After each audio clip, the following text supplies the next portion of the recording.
Julius Malema, the president of the Economic Freedom Fighters, EFF, has said that he does not consider former President Jacob Zuma to be a danger. Reflecting on his past with the former president, Malema, who was previously expelled from the African National Congress, ANC, under Zuma's leadership, highlighted his tenacity and will to remain in South Africa's political sphere. "Zuma cannot threaten me," Malema said. "No, Zuma was beaten by me. Jacob Zuma believed he had buried me."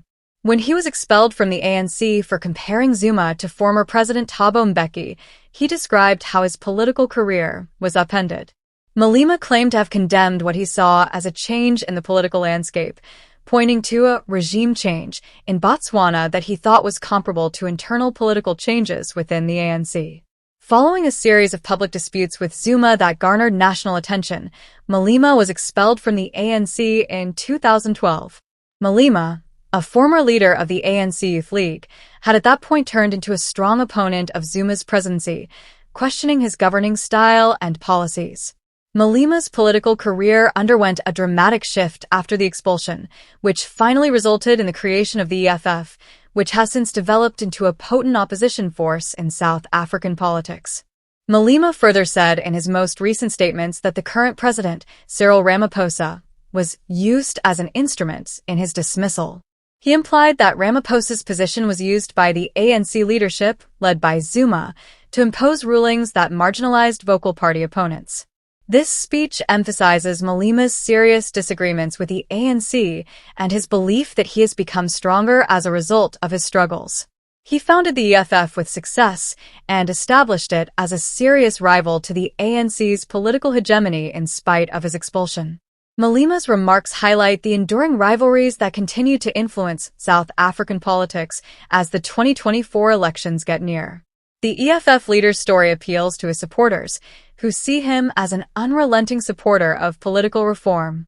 Once again, the Democratic Alliance's DA successful attempt to create a parliamentary monitoring committee on the president has angered the African National Congress, ANC.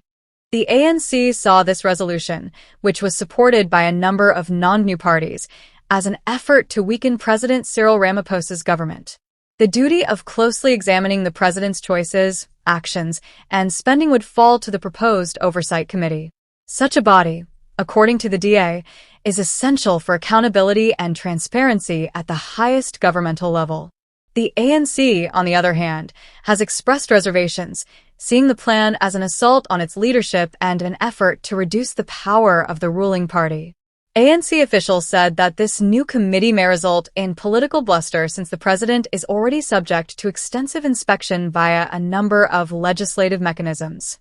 The proposal for an oversight committee on the president seeks to destabilize the GNU's focus on delivering essential services to South Africans, said ANC Secretary General Michael Mbalula. The DA's Federal Council chairperson, Helen Zille, exacerbated the escalating tensions inside Parliament with remarks she made recently while in the UK. According to reports, Zille attacked the MK Party, NKP, and the Economic Freedom Fighters, EFF, while she was overseas, calling them extremist groups that did not share her democratic ideals.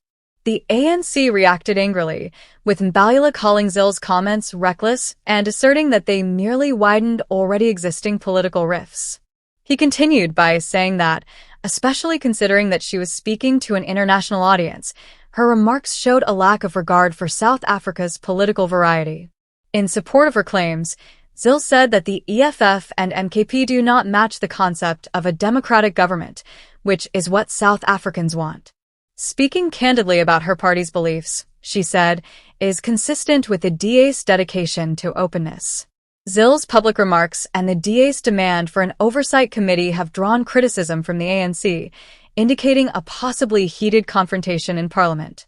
According to analysts, the ANC's ire is a reflection of the GNU's increasing unease, particularly when opposition parties band together to criticize its leadership and policies. The issue over presidential supervision is anticipated to heat up as Parliament advances, with both the DA and ANC probably mobilizing their followers.